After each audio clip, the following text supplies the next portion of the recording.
Excavation हुआ, खुदाई हुई, वहाँ से निकला क्या?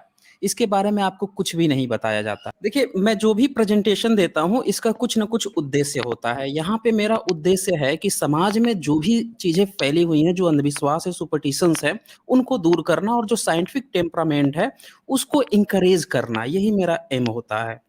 तो रामायण और महाभारत के नाम पर जो चीज़ें परोसी गई हैं, तो सबसे पहला तो सवाल ये उठता है कि भई ये लिखी कब गई हैं? ये चीज़ें आई कब हैं? जब ये सवाल आपके मन में आ जाएगा ना, जब आप खोजने की कोशिश करेंगे ट्रुथ, तो फिर आपके मन से ना अंधभक्ति वैसे ही गायब हो जाएगी, जैसे कहा जाता है ना, ऐसे भागा जैसे गधे के सिर से सींग गायब हो गई। तो ये चीज़ें होती हैं। आम तौर पे मेरे बहुत सारे भाई-बंधु जो हैं, वो आते हैं, कमेंट करते हैं और ये इस तरह-तरह की बातें करते हैं कि रामायण के एविडेंस है, आपके कहने से नहीं झूठा होगा, ये नहीं होगा। दरअसल बात ये नहीं है कि झूठा है कि सच है। सवाल ये है कि आप उसके एविडेंस खुद क्यों नहीं खोज रहे हैं?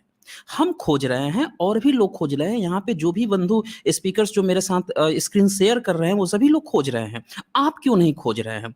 अगर नहीं खोज रहे हैं, मैंने खोजा है, हम लोग खोज रहे हैं, कुछ बातें मैं रखने वाला हूँ और ऐसा नहीं है कि मैं पहला बंदा हूँ। ऐसे तमाम लोग ऑलरेडी ये काम कर चुके हैं।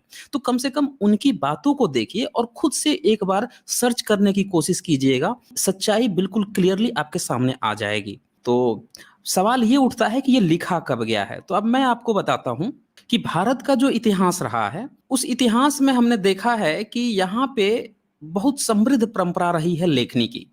सम्राट अशोक के समय में लेखनी शिलालेख मिल जाते हैं हमें। उसके बाद से भी कई सारे राजाओं के शिलालेख मिल जाते हैं। जैन मार्गियों के भी शिलालेख मिल जाते हैं। तो ये जो रॉक इंस्क्रिप्शन होता है ना, उसपे जो शब्द होते हैं, वो चाहे 2300 साल पहले के हों, 2200 साल पहले के हों, उसपे कोई मिलावट नहीं होती है। वो कागज नहीं होता है कि आज आपने लिखा, कल किसी ने जला दिया और फिर दूसरी किताब लिख दी। कुछ अपने शब्द मिला के लिख दिए, ऐसा उसमें नहीं होता है। या फिर कोई राजा आया, उसने अपनी तरह से इतिहास लिखवा दिया, ऐसा भी नहीं होता है। वो उस राजा ने जो लिखवाया है, वो तब से लेकर आज तक, बीच में चाहे मुगल आ गए, चाहे मुस्लिम आ गए, चाहे तुर्क आ गए, अफ़गान आ गए, अंग्रेज आ गए, हुड़सक, कुषाण, पल्लव कोई भी आया गया, ईरानी कोई भी आया गया, वो जो उनने लिखवा दिया है, वो एज़ इट इज़ आज उपलब्ध है। आप आसानी से उसको पढ़कर उस समय का इतिहास जान सकते हैं। तो जब लेखनी उस समय प्रचलित थी, तो उन लेखनी में रामायण का नाम ही नहीं आया, महाभारत का भी नाम नहीं आया, ना वेद का नाम आया। इस बातों से हमें ये पता चलता है कि जो रामायण की भाषा है, जिसको हम संस्कृत कहते हैं, वो संस्कृत जो है उस समय थी ही नहीं, क्योंकि वो भाषाएँ पाली प्राकृत में लिखी गई थी। संस्कृत में जब लेखनी शुरू होती है, जब देवनागरी लिपि आ जाती है और धड़ाधड़ लिखावट शुरू हो जाती है। उधर मुस्लिम अपने राजाओं की कहानियाँ लिख रहे थे। दरबार में बैठकर अकबरनामा लिखा जा रहा था, हुमायूँनामा लिखा जा रहा था, बाबरनामा लिखा जा रहा था और इधर हमारे यहाँ के विद्वान लोग बैठ के वहाँ पे लिख रहे थे अल्लो उपनिषद। समझा आपने? ये वही उपनिषद है जिसको ये बोलते हैं कि विदेशी लोग बड़ी सराहना करते हैं। तो ये क्या लिख रहे थे? अल्लो उपनिषद। किसकी चाटुकारिता में? तो ये भी मुगल सम्राट की चाटुकारिता में। उसी समय तुलसीदास लिख रहे थे रामचरितमानस। गाली दे रहे हैं एक तरफ, किसको? तो भारत की जातियों को। भारत के अन्य जातियों को गाली दिए जा रहे हैं और क्या लिख रहे हैं उसमें?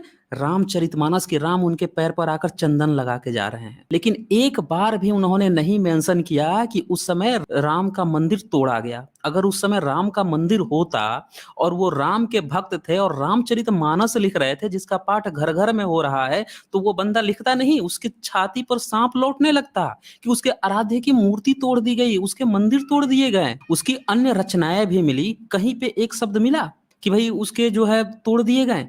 तुलसीदास से भी थोड़ा-सा पहले, जब आप अकबर से भी पहले चले जाइए, जैसे हुमायूँ उसके पिताजी के पास चले जाइए। बाबर से कहा गया कि बाबर ने बाबरी मस्जिद बना दी, तोड़ दी। तो बाबर का बेटा था हुमायूँ। बाप ने अगर मंदिर तोड़ा होता, तो बेटा जो है राजपूतों के यहाँ अकबर को जन्म देता। राजपूतों ने इसको बचा के रखा था। जब यहाँ से लड़ाई हो गई, यहाँ से भागना पड़ा दिल्ली की गद्दी छोड़ के, तो राजपूतों के यहाँ शरण लेके अपनी जान बचाई, वहीं पे उसके बच्चे अकबर का जन्म हुआ।